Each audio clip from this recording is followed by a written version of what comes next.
¿sí?, de la fuerza del agua, en este caso Carlos Paz. Lo tengo, Roberto, para conversar. Roberto, bienvenido, ¿cómo estás? ¿Qué tal, Héctor? Buenas Bien. tardes. Esta referencia de los diques en esta situación, hay que tirarse mucho para atrás para pensar en un agosto que se haya vivido así, ¿no? Sí, podríamos remitirnos porque los primeros registros datan de 1871 y desde allá hasta esa época no se ha registrado una lluvia. Obviamente que hay que investigar un poco más y eso es cuestión de meteorólogos y que saben mucho de este tema, pero lo que yo estoy escuchando es que de 1871 hasta ahora no se ha registrado nunca, son 154 años Claro. aproximadamente. Y bueno, ahí estamos viendo lo que es la imagen de la quebrada y fíjate vos que la contextualización que hiciste, Héctor, hace 10 años y 6 meses, yo vivo en Villa Allende y tuvimos una inundación muy grande que también afectó, recién lo decía Diego en la entrevista, un abrazo enorme a Diego y que explicó muy bien cuál es el cuadro de situación, pero volviendo a esto, allí que está pasando apenas unos 35 centímetros de agua, en el año 15 de febrero del 2015 pasaron 3 metros de agua. Y fíjate vos que te hablaba de la contextualización porque vos estabas contando el ranking, 332 milímetros casi en Cruz Alta, y hace 10 años, fíjate vos que a veces no tiene que ver con la cantidad de milímetros, sino la ubicación, el contexto, la topografía. Porque en Villa Allende y en todas las sierras chicas, el 15 de febrero del 2015 llovieron 150 milímetros y se destruyeron en todas las sierras chicas, cerca de 200 viviendas y tuvimos 8 víctimas fatales, ¿no? Pero fíjate cuál es la diferencia. Nosotros vivimos en una provincia que tiene sierras y que tiene llanura. Donde hay sierras, el agua, que fue mucho menos, pero baja con una velocidad muy importante. Entonces, a veces la cantidad de agua tiene que ver con el lugar. Y como decía Diego recién, cuando crece el río, que lo tienen ahí nomás, esta es una preocupación. Y esa agua que llega hasta allá, fíjate vos que nace en el Champaquí, pasa por Río Grande, el río Santa Rosa, el río Quillinzo, se juntan en embalse, de allí larga hacia el dique embalse, ahí empieza el río Tercero, después tenemos otro dique compensador, que es el dique Piedras Moras, y pasa por Río Tercero, se llama Río Talamuchita, que pasa por Villa María, y después se junta con el Carcarañá y salen al Paraná. Fíjate vos, casi 1000 kilómetros de ríos que tienen un cierto caudal. Ahora está pasando por Piedras Moras, perdón, creo que son 35 o 40 metros cúbicos por segundo. Hay una pequeña crecida que no es para asustarse ni nada porque los diques están bajos. Recién mostrabas el ranking y embalse está casi 2,5 metros abajo, pero para esta época está muy alto. Entonces, obviamente que tenemos que tener cuidado. Y hay otra cosa que dijiste, Héctor, que me pareció muy oportuno, que es cómo estaba preparado Cruz Alta con este terraplén. Bueno, nosotros tenemos que tratar de ser seres humanos resilientes y tener una casa, una vivienda que sea resiliente y también una ciudad o un barrio que sea resiliente. La resiliencia es la virtud que tienen las cosas, los materiales o los seres humanos de estar preparados para esperar, soportar y sobreponerse a un evento.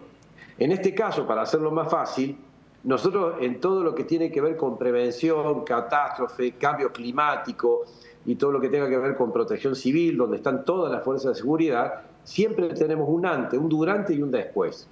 Esto que acaba de relatar Diego con mucha precisión y que lo hizo fantástico, Diego, le mando un gran abrazo de corazón porque el trabajo que han hecho los bomberos allí es impresionante. Y esto que decía el que ya está bajando el agua, ahora estamos en el después. El viernes, desde el jueves, que en realidad emite el alerta, el miércoles, mejor dicho, emite la alerta temprana el Servicio Meteorológico Nacional. Allí lo toma el Observatorio Hidrometeorológico de Córdoba, donde hay un montón de instituciones muy prestigiosas, como universidades, también está el gobierno de Córdoba. y se empieza a analizar todo este fenómeno. El servicio meteorológico nos puso la alerta amarilla el viernes. El sábado ya pasamos a alerta naranja. O sea, y veníamos avisando de las alertas desde la provincia, desde el Ministerio de Seguridad nos pedían que, por favor, que después de las reuniones que teníamos y veíamos que la tormenta de Santa Rosa iba a llegar con precisión, a partir de allí, con precisión me refiero al día y la hora, a partir de allí se volvieron a redoblar las alertas tempranas. Entonces, no podemos dejar de decir que no hubo un solo herido. Posiblemente haya gente con un raspón, algo, pero el Ministerio de Salud de la provincia de Córdoba, que estaba en contacto con el hospital de Marcos Juárez, inclusive se había hecho junto con la gente de la Dirección de Protección Civil de la provincia de Córdoba, habían acordado cómo, en el caso de que hubiera una emergencia, qué hubiera pasado si había una emergencia médica, por ejemplo, ¿no? Sí. Entonces, obviamente que allí los bomberos lo iban a... Mira, nadando, caminando, en bote, Sí, sí. los iban a sacar a la gente que necesitaba porque los bomberos trabajan así. Sí, sí. Pero se había coordinado entre la Protección Civil, las municipalidades de allí, de toda la zona afectada, inclusive teníamos helicópteros ya listos para hacer alguna aeroevacuación si hubiera sido necesario, ¿no? Exacto. Y los bomberos están preparados para eso. Y Roberto, y estaba Así preparado, como decís vos, nos agarra fuera de temporada, porque otra es la situación, pensando en el pulmón de los diques, si esta lluvia hubiera llegado en temporada alta de lluvia por esto. La pregunta que tengo para hacerte con el tema de los diques y la referencia nuestra directamente con el Piedras Moras, ¿va a haber mayor erogación de agua? ¿Vamos a tener un río más crecido? Aunque interpreto sin problemas, pero ¿van a manipular ustedes el hecho de, está bien, le falta 1 metro y pico, pero para generar más pulmón pensando a futuro? Sí, los diques, vos dijiste algunos, el Piedras Moras también está abajo, y el Piedras Moras, está la central nuclear en embalse. Sí. Esa central nuclear funciona con un reactor, ese reactor necesita enfriarse. Por eso todas las centrales nucleares están cerca de donde hay agua, en el mar o grandes lagos. Por eso están en embalse, que es una de los lagos más grandes que tenemos, artificiales que tenemos en Latinoamérica. Entonces, esos reactores necesitan cierta cantidad de agua. Entonces, se va compensando. No te olvides que, además de... nosotros tenemos 5 lagos desde Cerro Pelado, viene Arroyo Corto, después viene Embalse, viene la segunda usina, la tercera usina y Piedras Moras. Son 6 diques, por eso se llama sistema hidroeléctrico. Claro. Por un lado se enfría, con el agua del lago se enfría el reactor, que no toca el reactor, sino que se enfría. Entonces tiene que mantener un nivel siempre tiene que tener un cierto nivel, no puede bajar de una cierta cota. Cuando el agua empieza a subir, tenemos el dique Cerro Pelado y Arroyo Corto, que van largando agua. Esa agua viene por Río Grande, después tenemos entrada en embalse del río Calamuchita y después de Quillinzo, ¿no? Que son los afluentes más importantes. Entonces, cuando empieza a crecer el lago de embalse, hay que largar agua al dique Piedras Moras y allí se va regulando. En el 2015, 2016, que hubo inundación en Villa María, en Belleville también, fue también hace 10 años de esto, hubo lluvia que superó el promedio. Esta lluvia que se esperaba, creo que va a haber seguramente un poco más de lluvia desde septiembre, estamos recién comenzando septiembre, y a veces la primera lluvia se da el 21 de septiembre, pero al día de la primavera, que siempre los chicos... Ahora, Roberto, ya que citaba lo ocurrido hace años atrás, que fue tan sufrido y que los villamarenses también lo sufrimos, y Río Abajo, con un montón de localidades más, ahí, bueno, también, como se dice, de los errores se aprende, porque en esos momentos no se trabajaban los diques de la misma manera.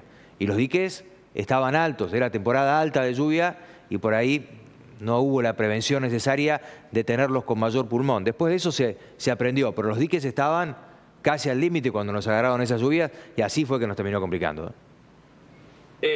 Claro, sí, seguramente.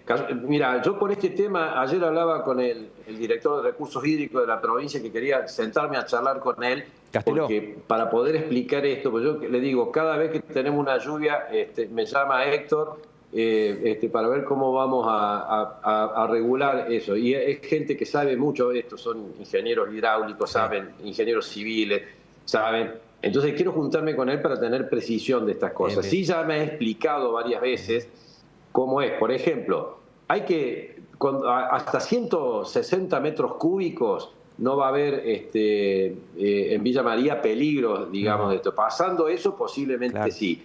Calculás que ahora creo que estaban pasando 30 o 40 metros cúbicos. O sea, falta muchísimo más Sí. para que haber un problema. Pero Sí, está entiendo. bueno. Entiendo que estamos lejos. Yo particularmente con Casteló, que es a quien estaba haciendo referencia, que es el mismo responsable del área de hace 10 años atrás, ¿verdad?